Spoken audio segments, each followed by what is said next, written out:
Even if you're holding your phone like this and you're on speakerphone, it's still a primary offense. When Nick came here 3 years ago, he could only lift these 10-pound weights. But before you start heating things up, remember to check the batteries on your smoke detectors. Shots fired during the police chase led to our nation's capital going on lockdown earlier today. Sailor was at this movie theater when he saw Zero Dark 30. When he wanted to stay and watch the movie for a second time, but trans fat isn't only found in baking. It's also found in some microwave popcorn. But this student had to come to a place like this off campus. And all this ice isn't just to look at. Students at Kent Island High School are actually encouraged to bring their own mobile devices, and each box weighs 35 pounds. This frisbee throwing robot called Panda. I'm Rachel Auerbach, and coming up on Maryland Newsline, while architects and engineers use hundreds of pounds of candy to build a gingerbread village, others aren't quite feeling the holiday spirit. Nick Tom never thought he would be doing CrossFit, but today he's lifting, pulling, and more importantly, walking. Nick, a Marine who was deployed to Afghanistan, was hit by an IED in 2010. Out of all 6 IED explosions, I was the only one to live in my unit. Nick lost both of his legs and 3 fingers, but that hasn't kept him down. One reason, the camaraderie and support from his fellow CrossFitters. Don't get me wrong, I was getting in great shape, but the reason why I came back is because the way that they made me feel here, like I was a part of here. He says CrossFit keeps his body and his mind healthy. An additional payoff, it's now easier for him to move around. When Nick came here 3 years ago, he could only lift these 10-pound weights. But today, he's lifting 72 pounds. Nick is gearing up to compete this Saturday in the 2nd annual Working Wounded Games here at CrossFit Rubicon, where athletes with disabilities come from all over to participate. He says the Working Wounded Games give him and other adaptive athletes a clear goal. I know what it can do, especially for the person in the heart and in the mind. It'll not only give you purpose, but it'll give you a sense of being and a sense of being a part of something bigger than yourself. In Vienna, Virginia, Rachel Auerbach, CNS TV. Montgomery County isn't exactly the first place in the area that comes to mind when thinking about nightlife, especially for millennials. I guess people our age tend to, just naturally gravitate towards, DuPont or Adams Morgan or U Street. I mean, people don't generally think, oh, let me go out in Montgomery County. They're going to Arlington, they're going to DC, they're spending their money there.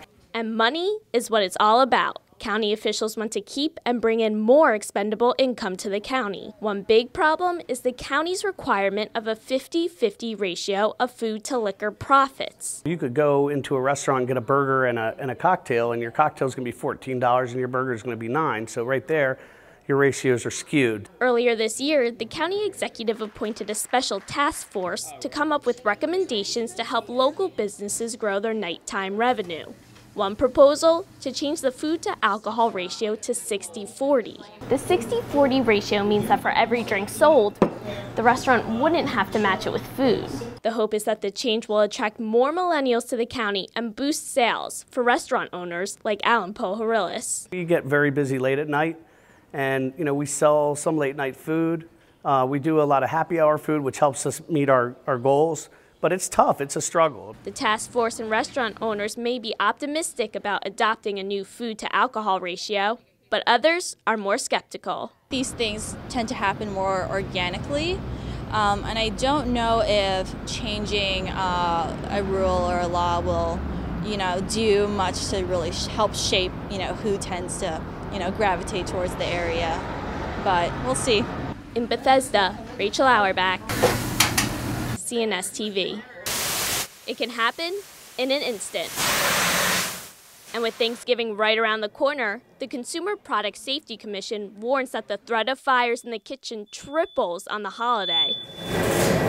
Stay in the house, stay in the kitchen, pay attention to the simple rules that will make your holiday a very safe holiday. 46 million turkeys will be cooked on Thanksgiving, says Shannon. Following these simple rules can ensure you won't have any unexpected dinner guests. The right way to handle a fire on the stove: cover it with a second pan and turn off the burner. The wrong way: putting it out with water. As for fires in the oven, leave the door closed and turn the appliance off. Do not open the door. But before you start heating things up, remember to check the batteries on your smoke detectors. And if you're thinking about using a turkey fryer, make sure you take it outside and away from your house and porch. Because if you don't and something goes wrong,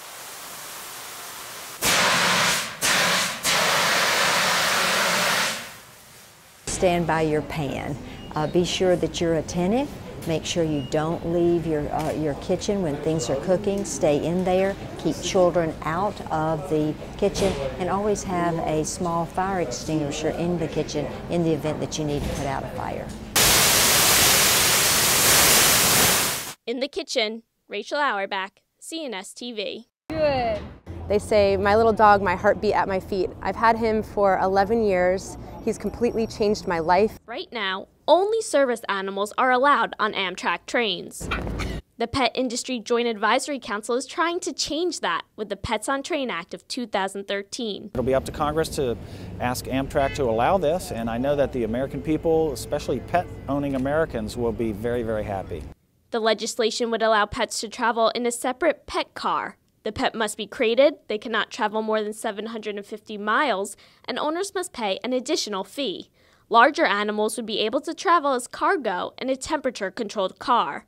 And it's all worth it for supporters, congressmen, and civilians alike. And with the busy travel season approaching, Congress, PJAC, and pet owners are trying to get the word out there. Just the fact that there's attention being drawn to it is a big deal for me. And bulldogs can't fly, so the fact that we can start seeing friends without him having to be in the car for 9 hours and him being allowed on a train, that's a big deal for us. Amtrak is on board with the idea. I think that over this next year or so, us working with the community, we'll find some solutions.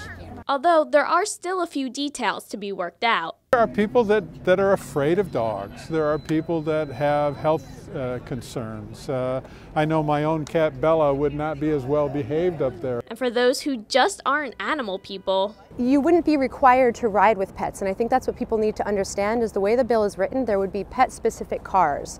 Joining the cafe car, the quiet car, the business car, and perhaps soon, the pet car. At Union Station, Rachel Auerbach, CNS TV.